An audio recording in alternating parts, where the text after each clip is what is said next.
that prayer. We have the announcements later on, but Nate's going to say it. I'm going to just give it to you again and one more time. Remember last year, 2017 is gone. 2017 is gone. If you want to get a hold of 2017, go talk to Dr. Brown or Michael McFly, and they might be able to help you with that. For those who understand that, God bless you. Those who don't, man. Okay. Anyway, it's gone. Back in 2017, we had our campaign for reading, or actually for talking to God via prayer. And now we have our new campaign where it is God, I am listening. God, I am listening. And so what it is we're trying to do and we're striving to do is we're going to read scriptures. Certain scriptures that are going to be set out, and they're starting off slow, and it's going to increase, of course, as we build that habit. But again, at 2 p.m. and 5 p.m., the intent is for you to either get in the Bible and read, and or for you just to go to God in prayer, asking for the things that you have read, for God to help you with your reflection on that you had just finished reading. So again, and we're coming on the book of Psalms, but again, it's our new campaign that we're doing. Each scriptural reading will be for a week, and it's the same passage that you would read all through the week. The same passage. The intent is for you to change the versions as well if you want to, so you can get it in a deeper or a different verbatim as is being given. But hopefully and prayerfully you will find that it's not on there. But hopefully and prayerfully you will find that to be edifying to you. And as again, we spoke to God, but now we're going to allow Him to speak to us. All right, we're coming out of the book of Acts. All right, got this up and running. Awesome. We're coming out of the book of Acts, chapter number 12. Learned a lot about the book of Acts. So if you can, let's jump into it. Acts 12. If someone can read verses 1 and 2 for me. Now about that time, Herod the king laid hands on some who belonged to the church in order to mistreat them. And he had James, the brother of John, put to death with the sword. All right. Now, this particular verse, again, now what we're seeing is the church is now in operation. All right. The church is under persecution. The church has now been established. You see Saul is now on the scene, but now it's going full blown. Earlier, the one key point where you could place your flag in last week, Acts 11:26, they were called Christians first. We understood because there's now the culmination of both Gentiles, Jews, and Samaritans, if you want to include the hybrids. They're now part of this group. So now they're all into it. The church is now going full-fledged again, pushing forward, doing some great things. So, multicultural. Again, believe it or not, start off with the first 17 or 19, however you count it, nations in the beginning with the Jews, and now it's continuing on with this nation. But again, all nations are going to be invited into this realm. So, it starts off Acts 12, verse number 1. It says, now at that time. Again, Bible says if you have any comments, you can definitely jump in. What does he mean at that time? Remember before, chapter number 11, as we were ending, there was a great, famine that was hitting the church. And the Greeks, or the Gentiles, were hit with this famine because they were more affected. So remember before we went back to Acts chapter 2 when it says they had all things in common. So now that they had all things in common, the Jews, or those who are already part of the congregations and part of the church, I say congregations, but the different congregations, the big church as a whole, the organization, they started coming together to help out. But now this persecution is causing an issue. It says that at that time, Herod the king stretched out his hand to harass some of the church. Who is this Herod? Who is this Herod? Governor of the region. Governor of the region. Appointed from the Roman Empire. Absolutely. Now, coming on down. Remember before, there's another person by the name of Herod.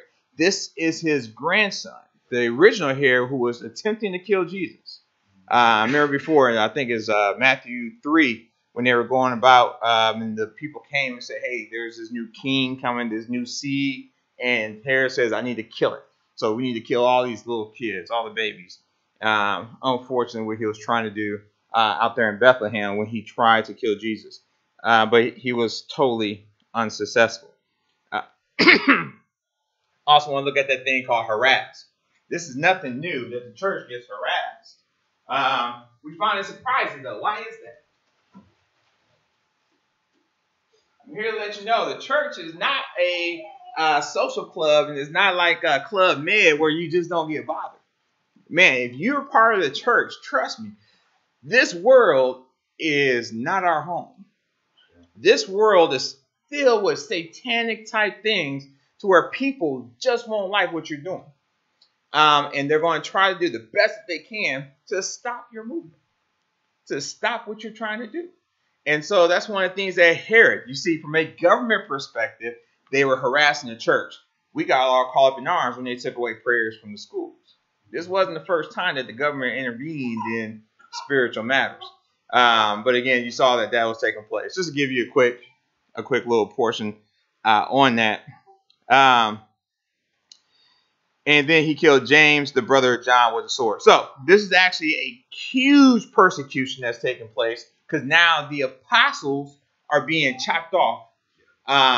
Why? What was the intent? What was the motive behind killing James? They were going against the old traditions, and they had a problem with that because that's going to affect the way that the people looked at them, because they prefer power over people. Absolutely. I'm saying just like Christ said, Herod had the right idea. You don't just take a brand new convert to Christianity and kill them. Strike the shepherd and the sheep will flee. So just thinking, I can make an example out of one of the chosen that walked with this man called Jesus Christ. Right. If I can kill him, right, make an example, it might fix the problem, and they'll just go away. They'll go hiding. They'll do something. So I don't want to say Lolo, but he doesn't get a brand new convert. He's getting one of the elect that walks with Christ. He is trying to make a huge dent in the Christian movement. Yeah. Because they're already scattered abroad, and when they're scattered abroad, they see growth still happening. What is going on here? What you got, Mike? Well, the thing about the scattering, this was a way to get the Christ, the word of Christ, spread to other regions. So this was in the original anyway. Absolutely. Absolutely. We see all this coming to fruition now. We was like, I didn't know it was going to be this painful, but going out is going to be a painful thing. So when he killed him, the intent was it's a gut punch. Trying to stop the church. I'm going to let you know, if you read the last verse of this particular passage of this chapter, you'll see that the momentum didn't stop. It actually increased. This is a case of spiritual kinetic. Yeah, I got you. I picked up what you was throwing down now. What do you know about that? I'm teasing. But this is a very great case of spiritual kinetic energy. Kinetic energy. Who does not know? Hey, Logan, you know what kinetic energy is, right? Yeah. I'm sorry. You're hands. Yes. Yeah. What it is the more that you start to affect it, and the more you start to try to go against it, up and or down, it builds momentum, and it builds energy, and it builds power. That kinetic spiritual energy is that spirit that's being worked in the plan of God coming to pass. Any comments so far? All right. Awesome. Somebody read for me verses 3 through 5. I'm going to go back to my calm voice, get myself calmed down. Verses 3 through 5, please. And because he saw that it pleased the Jews, he proceeded further to see Peter also. Now it was during the days of unleavened bread. So when he had arrested him, he put him in prison and delivered him to 4 squads of soldiers to keep him, intending to bring him before the people after Passover. Peter was therefore kept in prison, but constant prayer was offered to God for him by the church. All right. Man, I'm bringing these down because these are some very powerful pieces in here. So, the momentum is going. So now he gets his hands a hold of Peter. Yep. Now, if you're in the church, here's something that I'm going to talk about it again and again today during Bible study. God gives us a time. What happens from our perspective as members of the church when something happens to whom we consider the main focal point of church itself? Something happens to the preacher leaves. What do people do? They out too. Yep. And it's called pew partners. Your pew partner does something wrong. What do? You up and go as well. Here's one of the things, and we'll see in chapter 13 why that should never be the case. Because we're all on one level playing field. We should never, ever put titles and people in positions of whatever ownership of some sort of hierarchy at all. The only term that you see here, heads of the church, you have the term elders. Yes, the Bible talks about pastors, and we're going to go into this as well in chapter 13, but we have used some of these terms incorrectly to where we put people on a pedestal, and again, when something happens to that person, the church crumbles. That's why Christ set it up. He said it. Yeah, and matter of fact, one of the things Christ says, listen, why do you call me good when they called him rabbi? He said, hey, don't. The Son of God himself, dressed in human flesh, told them, listen, don't call me good. There's only one person that's good. So when you still utilize the term preacher or elder or shepherd or bishop or pastor, use it, but don't use it in a sense where you're putting someone up higher when they walk in. Someone up higher when they walk in. So now the church is rumbled. They grab Peter. Oh no, Peter is hit. Twitter is going crazy. Facebook is going live. There's like, hey man, I got Peter's passport. Let's just make the page black and white. No, not yet. Not yet. So what happens is, it says, and because it pleased the Jews, the original people who were already allowed to go into this thing, still filled with hate. Filled with hate because it pleased them that they will go and kill Peter also. But I love verse number 3 when it says, now it was during the days of unleavened bread. Key. Because during these particular days that God has put in place, certain things just didn't take place. Some things did take place where there's a mass gathering. So now Herod is like, listen, I'm going to grab you for this particular time. I killed this guy, but I can't kill you just yet because of the days of unleavened bread. It's almost like when God puts things in place, you don't realize how powerful it is and how it can affect you in the long run. Days of unleavened bread. You go 12, 14 years, days of unleavened bread, 34 years. But this particular momentary memorial day that he has allowed has caused you to have your life saved. But it's for the purpose of what God does. Man, I love what happens in this chapter. That's why I'm talking low, and I wore a loud shirt so it could be as loud for me today. So what happened was he wanted to kill Peter, but he didn't kill Peter because it was during this particular day. Verse number 4. So when he had arrested him, he put him in prison and delivered him to 4 squads of soldiers.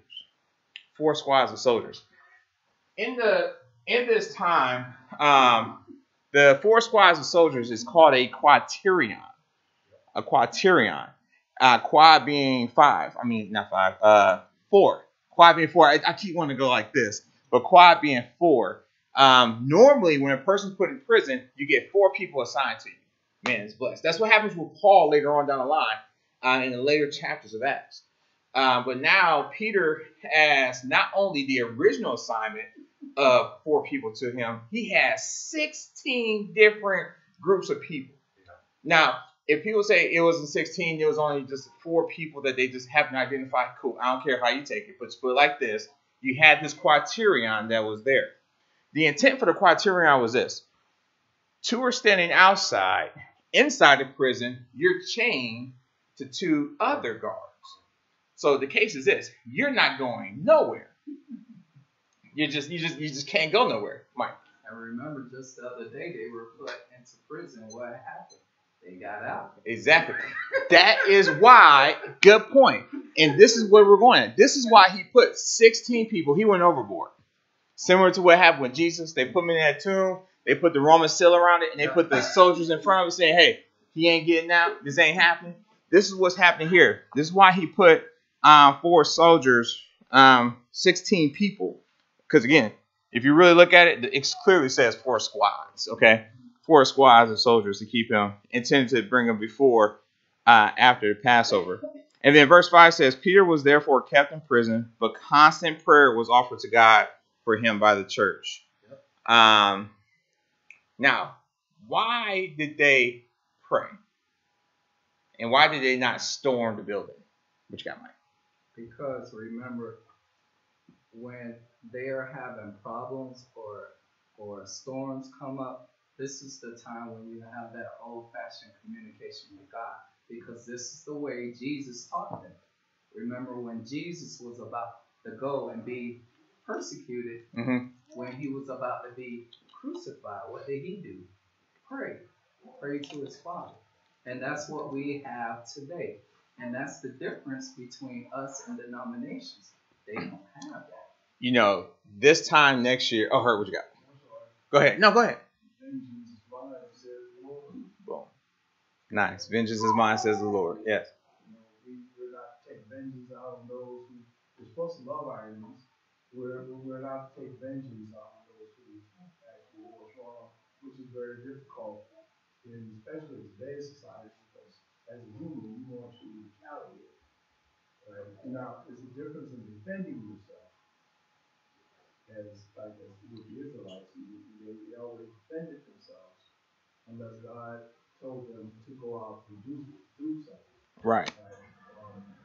Today, that applies to Christians as well. There's nothing wrong with defending yourself, but to take out vengeance on someone is really wrong. Great point. Great point, Anthony. So the church, which is fantastic, understood what Christ said in John 18:36. He said, "My kingdom is not of this world. If it were, my servants would fight to prevent my arrest by the Jewish leaders. But my kingdom is from another place." Mm-hmm. So they realized, ultimately, even though it looks like at times we need to engage in some type of physical battle, it's not. That's not the reality. The reality is a spiritual battle. Our kingdom is not physical. It's not physical really in any way. So they had the right mindset. They didn't storm and make up this crazy plan and blah, blah, blah. You know, if it's God's will, even as dire as this looked, they had just lost an apostle. Mm-hmm. They realized if it's God's will that we lose Peter, it's God's will. And they were sure going to pray that it wasn't God's will. But ultimately, they let it be in the hands of God where it needed to be. Another point I totally forgot to mention. You see that was the ending in the beginning. We read in verses 1 through 3. That was the ending of James. Yeah. Right. But didn't the apostles have a particular power? Yes. Filled with the Holy Spirit. But yes. There was something that you mentioned, Anthony. It was the will of God that these things take place. So again, they said, listen, we didn't have to do it, but they were still so starstruck or struck with this persecution that took place. As you mentioned before, vengeance is mine. What happened when they came to put their hands on Jesus? First off, before we even talk about Peter cutting the ear off the person, it was the wrong time for Peter to act. Peter's time to act was to go in prayer when Jesus was praying. You were sleeping. That was your time to move. We want to be reactive Christians at the wrong time. You have a moment. Go ahead. Oh, yeah. And you have a time. This is your time. We should never wait until it's the last minute and then try to overreact on certain things. Christianity is simple. It's like taking a rock and throwing it into a pond. Depending on the size of the rock, the water will never overreact. It will never underreact. It will ripple just enough as the power that was put into it. And that's what we're supposed to do. We're supposed to react at the time when it happens. And then just leave it at that. And let God have his way. Herb, then Mike. Herb, you said you're... No, as you were talking, I was looking at the account of Jesus in the garden. Matthew chapter 26, verse 50 through 51. Mm-hmm. Or 52, actually. And so Peter, of course, you know how Peter was. Yes. And he slapped the ear off one of the guards. Slap? Yeah, with the sword. Slapped it off. And then Yeah, for a second I was like, wait, hold on, man. Let's talk about services again, brother. Yeah. That was a drill sergeant right there, knife hands. Yeah, I told you right now. Go ahead. Well, verse 52, when Jesus told him, "Put your sword back in its place," Jesus said to him, "Well, all who draw the sword will die by sword. Right? Now, do you think I cannot call on my Father, and you are once put at my disposal more than 12 legions of angels? But how then will the scriptures be fulfilled?" They said it must happen. He said it must happen this way. So I mean, Jesus, even when he was on the cross, he could have called legions of angels to take him down. Mm-hmm. You know, there's many, many times where Jesus could have called upon his Father for help, but it wasn't God's will. It wasn't what was to take place. Absolutely. Very great point. And just to piggyback on what you were saying, the way that Jesus reacted, this is something, especially, and I know we have different groups here, but in the black race, usually when we have so-called a great leader and someone kills him, we want to retaliate. And we need to learn from this. That is not the way. Christ never set it up that way where we're supposed to retaliate. There's nothing wrong with getting mad and being frustrated. As you know, Stephen died. They scattered. Yes, they probably felt bad about their brother, but they never went back and tried to kill the Jews and all of them. So we have to learn from this. And this is the teaching for us. We retaliate, but it's a different way, because what Anthony said, this is spiritual.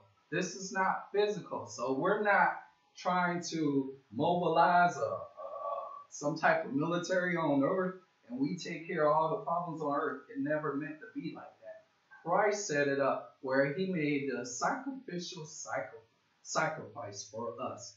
And he's overcoming the world through love. Yeah. That's the way. Yes. Through love. And that's the way we have to do it. Yes, it's hard, but that's the mindset we have to have. I want you all to walk out of here today. When you leave after the potluck, I want you to walk out doing this, okay? Walk into the world doing this. It's all about love, all right? It's all about, everybody do it right now. Come on. Everybody just come on. Just go ahead. And yeah, some people it's difficult. I'm not doing that, Ahmad. I'm not those parties. Heard what you have. We not only have good examples of not retaliating, but I think it's also a lesson of trust. That we have to learn to trust God. Yep. Right? If we're going to be Christians and we know that our Heavenly Father is creator, yeah, and that He can do anything, then we need to learn to trust Him and pray to Him and not doubt that He's going to take care of problems, but know that He's going to take care of problems. And not have an expectation of having the problem taken care of immediately. Put a timetable. Sometimes it takes time, and for us it takes time. Yeah. But for God, it's immediate. We don't see the results until later, but He has already taken care of it when we ask Him. A great definition of that trust and when time comes is actually at Hebrews, the 11th chapter. Through Hebrews, the 11th chapter, you see a lot of people, the hall of faith. We read the first 6 to 10 verses, but we neglect the last few verses that really talks about, and these also died, having not seen the promises, but they still had the faith that was built into them. Very great points.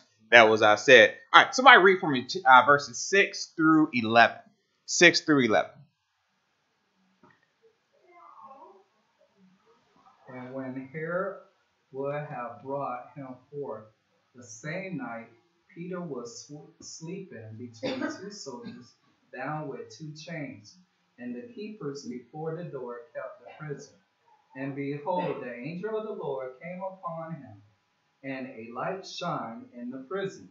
And he smote Peter on the side, and raised him up, saying, Arise up quickly. And his chains fell off from his hands. Mm-hmm. And the angel said unto him, Gird thyself, and bind on thy sandals. And so he did. And he said unto him, Cast thy garment about thee, and follow me.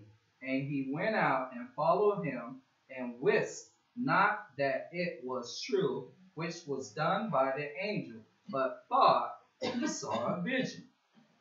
When they were past the first and second ward, they came unto the iron gate that leadeth unto the city, which opened to them of his own accord. And they went out and passed on through one street, and forthwith with angel departed from him. And when Peter was come to himself, he said, Now I know of surety that the Lord hath sent his angel and hath delivered me out of the hand of Herod and from all expectation of the people of the Jews. Amen. Amen. This is a lot of people preach from this particular passage.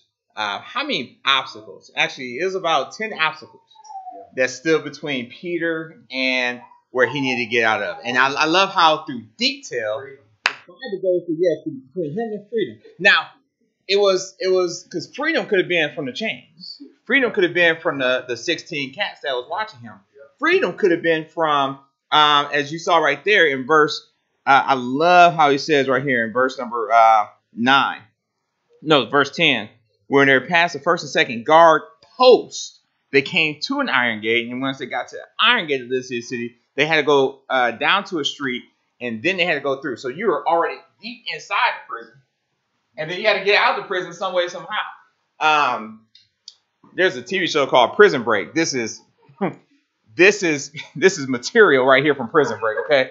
This is where they get the material. And a lot of stuff that we read nowadays, this is where they get it from.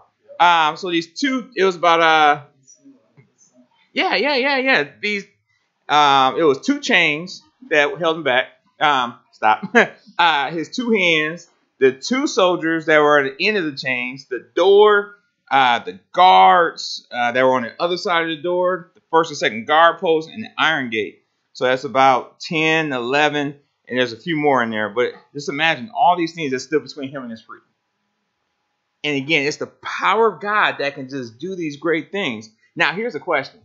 Now, how stealthy was this spirit, the Holy Spirit that came? Was it quiet when it did it? It was peaceful, but listen to the power of what God can do when it says, vengeance is mine, and how God comes through.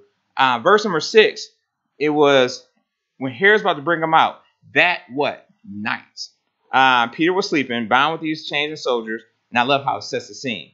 Verse 7, now, behold, an angel of the Lord stood by him, and the light shone in Peter's eyes only. No, he lit up the entire prison room itself. Light shone in the prison, and he took Peter and said, wake up.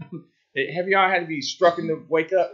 The other day, when I was studying this, I was looking at your daughter. I was like, man, nothing is moving on her. Her legs didn't move. Her feet didn't move. Her back, she was just breathing the same. Like she was in realm 6, okay? Realm 6. It's only 4, but she was in realm 6.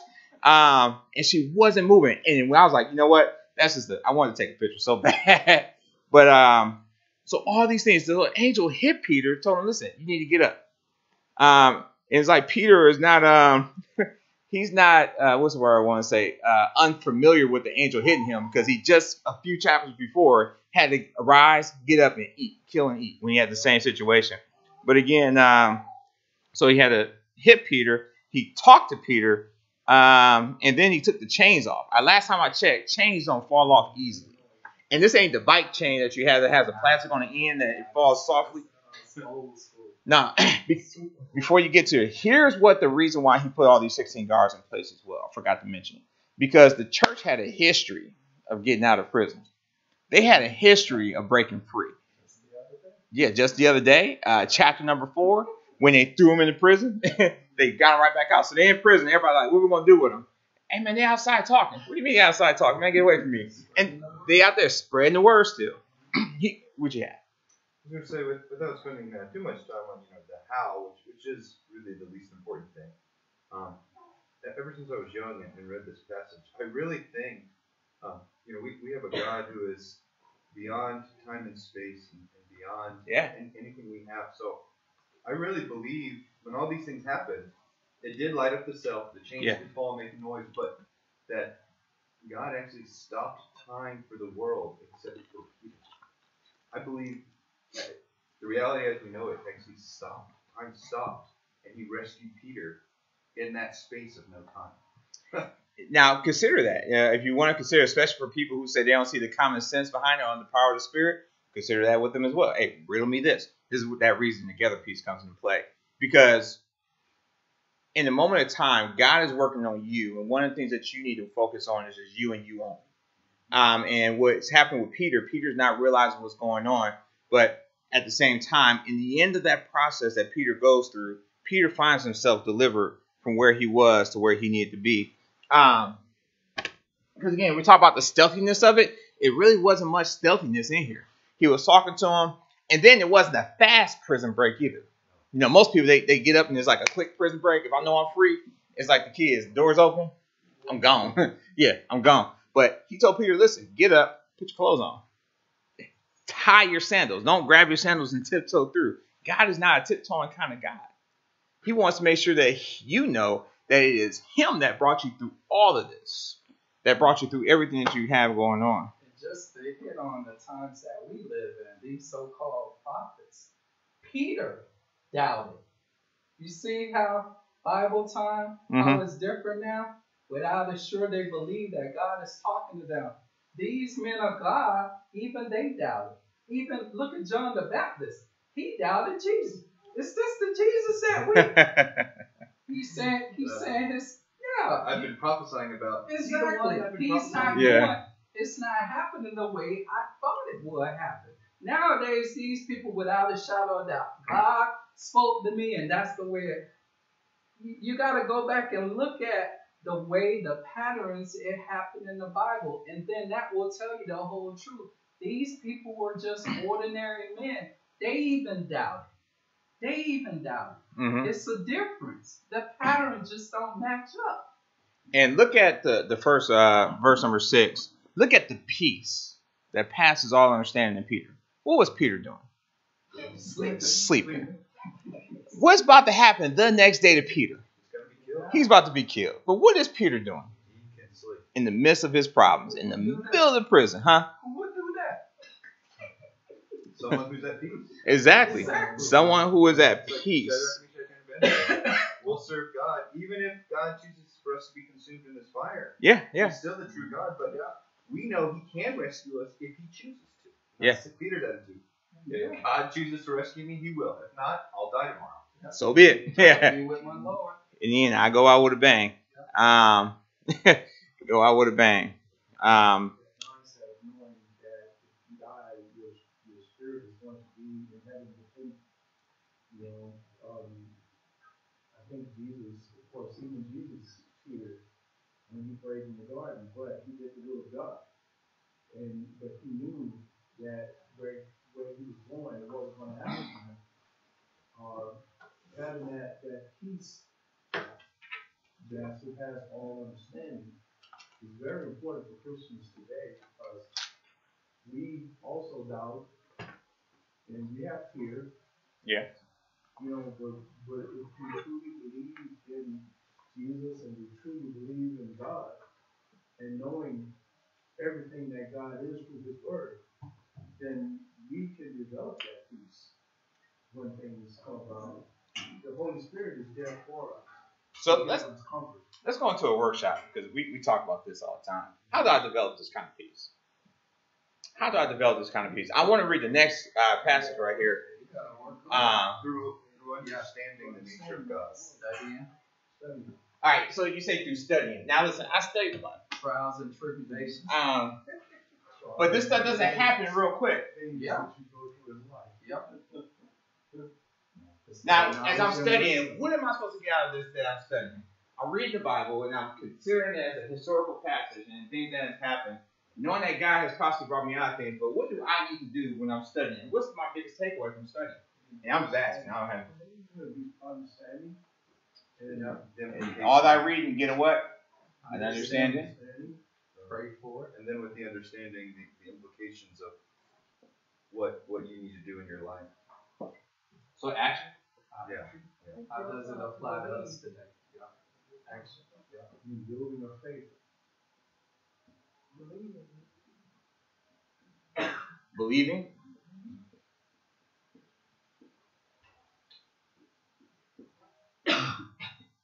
Now, once I believe it, what do I need to do next? Have faith. You said what did you say? Obey and have faith. Now, why did you say that? Thinking of Uber from last night. Well, we were trying to get an Uber for our daughter. Anyway, obey. Obey, obedience and faith are the same. Obedience and faith are the same. What do you mean by it? Faith without works. Faith without works is dead. When you have faith, you obey every single thing that God has commanded you to do. It's obeying that allows you to take one foot and pick it up from where it is or from where it was and move it in a positive forward movement momentum that's going to allow you to get to the destination that God has allowed you to get to. A different concept that we're going to start talking about later, a different class, but obeying is that it's that obedient faith that leads you to salvation. It's that obedient faith that leads you. Because God already told Peter something.